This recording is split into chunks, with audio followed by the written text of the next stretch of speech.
Hey everyone, welcome to today's video. We'll be doing just a quick update on a lot of the stuff that's been going on in the fish room. A lot of breeding going on. So I just figured let's get straight into the video. So this here is one of my discus pairs. Now these guys are super nice. The female is like a red turquoise. The male is like somewhat a red turquoise. I don't really know exactly what the male is. These are really nice sized fish. My hands are solid 9 inches and these fish are not that much smaller than them, so especially the male, he's a really big fish. Excited about these guys. So this is the first spawn I got from them.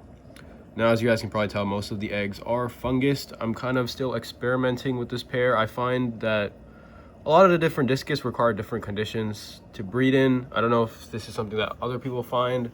I've had some that breed completely fine in tap water, in my local tap water. I've had others that like none of the eggs hatch in my tap water, and I've had some where like they partially hatch. So I'm still experimenting. For this spawn I just put in 30% RO, so this is a 20-gallon tank, so I think I had like six gallons of RO or something like that in here. So just trying to wait and see how many of the eggs actually hatch. Now, as you guys can tell, like I would say 95% of them are fungused, but I'm still kind of waiting to see if even any of them hatch before I pull the little cage out and they let them eat the eggs. So I think what I'm gonna do for the next like week or so is increase the RO percentage to probably 50, maybe 60% of this 20-gallon tank. So I think I'll just double it up and then see if that has like a better result with the hatch rate. So that's what I like to do with my discus. I usually like to start them with a little bit of RO water when I'm breeding them and then kind of up the percentage and see what the best conditions are. So that's how I do it. I don't know, I'm not super great at breeding discus or anything, but figured I'll just share that with you guys. So these are doing good. I think they'll probably spawn again in another week or so. I haven't been feeding them for a couple days just with the eggs. I don't usually feed. It pollutes the water and then increases the amount of fungus they usually grow, so I just usually don't feed the fish when the eggs have not hatched yet. So I need to get back into feeding them, and hopefully we'll get another spawn from these guys soon, and then hopefully we'll get some fry. I'm excited about that. This here is my Apistogramma elizabethae breeding tank. Now I just picked these guys up. It's not even been a week yet. I picked them up last Thursday and today's Wednesday. So they've been doing really well. Here is the male right here. They do like to hide a lot, and this tank is very tannin stained, so it doesn't really look too great right now, but these fish have been doing super good.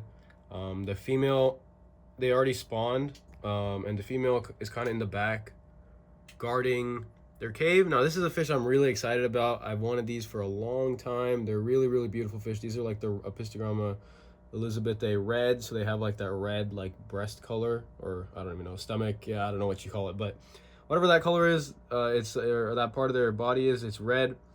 They're really stunning fish. The pair came in looking really good, and they already look like they were a bonded pair, so that's kind of why I put them in their own tank so soon. I usually keep new fish in their own kind of tank and just to monitor them for a little bit, but that's what I did for a few days, and I threw them in here. And the day I threw them in here, which I think was Saturday, which was 4 days ago, or Sunday, I don't know what day exactly, I threw them in here and they spawned. So today, I think what I'm gonna do is I'm gonna pull the eggs out of this tank. Now the female is still in there guarding the eggs.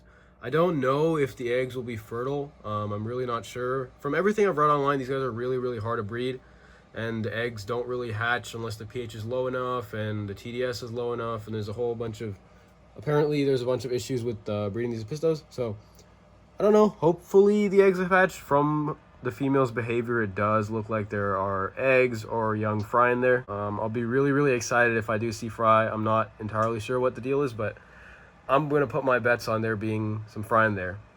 So they did actually end up hatching. I'm really excited about this. Now hopefully I can raise a bunch of these and kind of get them more out there and figure out more about this species. They've been really beautiful and nice to keep for the beginning, and they've been super easy so far. So I don't really get why they're not easy to breed, all that kind of stuff, but yeah, I'm gonna hopefully move all these little fry into a breeder box, then we can kind of track the progress as they grow, and then hopefully we can continue to breed these guys. I think the next spawn from this pair I'm just gonna leave in the tank to grow, kind of fry raised themselves. The reason I pulled this spawn is because honestly I was getting a little bit too curious about whether they hatched or not, and I did really want to get at least a batch of these out just so I could have them in case something happens and all that kind of stuff. So that's kind of what I did here. Hopefully I can raise these guys well, and I'm really excited to see how that goes. So here they are in the little breeder box. Now they don't really look like much, again, as you guys saw. They kind of just look like little red dots. But this is kind of my breeder box setup. Just a little air stone, tank water from the same tank that they were bred in, a bunch of moss, and just let them go. Here are the fire golds. Now these, you guys probably saw a couple of videos ago. They're just about 2 months old, I would say, the large ones. And there's a second batch that's, I think, 2 weeks younger. So they're doing good. There's probably like 50, 60 of them in here. You guys cannot tell that there's that many, but they're doing very well. They're growing very quickly. I have them just on decapsulated brine shrimp, so growing quick, doing well. I also have some full red albino guppies in here. This is a new strain I picked up recently from one of my friends.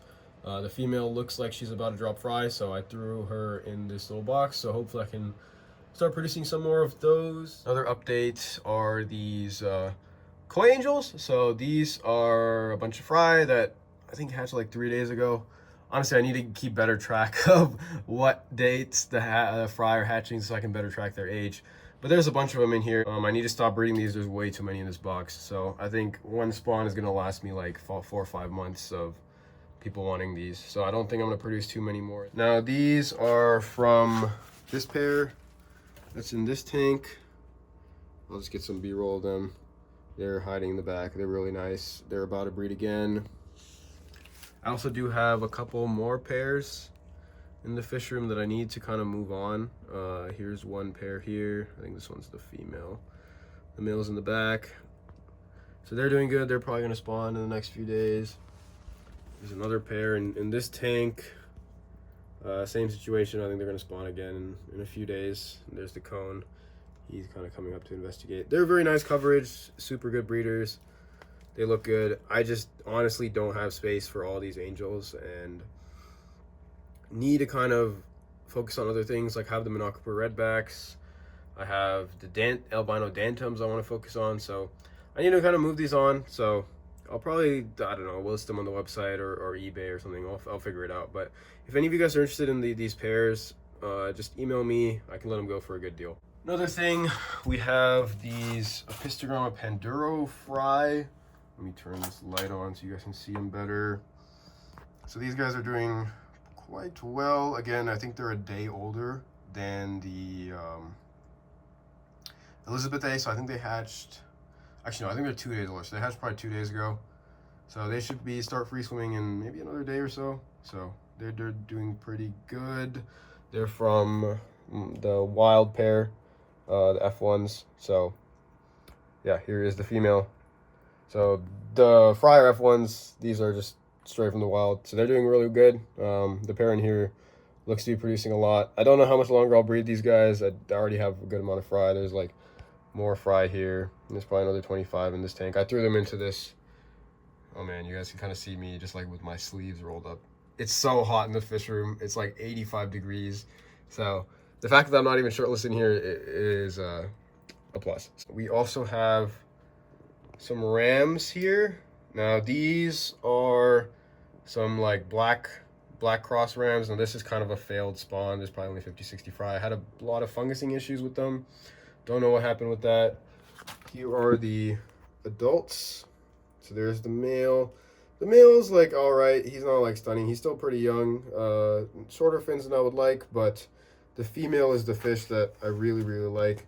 She has the really dark black color. She has the longer fins. So what I'm going for here is longfin black rams, or longfin blue black rams. So we'll see. I've been getting really terrible conversion, or not, I don't even know, like line breeding. They don't really breed true. So we'll see how this pair goes. But hopefully within the next couple of years, I can produce some fish that kind of look like what I want. Also have some more rams. These are longfin Germans, so they're pretty nice. This was a very successful spawn. There's probably 200 fry in there. You guys cannot tell, there's a bunch of moss and whatever, but they're the same age as the blue blacks or longfin blue blacks, and they're doing really well. They're from a pair in this tank over here. So I gotta like move a bunch of stuff to like walk. This is one of the issues with the fish room. It's so like small that I don't really have space to move around very well. So there's the male. You can kind of see the long fins. He does not want to cooperate right now. He's really pissed off that I turned off the air. So yeah, but overall breeding in the fish room is going pretty well, I would say. So we'll have a lot of fry kind of growing out, and I'll need a lot of tank space for that. So we'll see how it goes. Anyway, that's pretty much it for today's video. Thank you guys for watching, and I'll see you guys next time.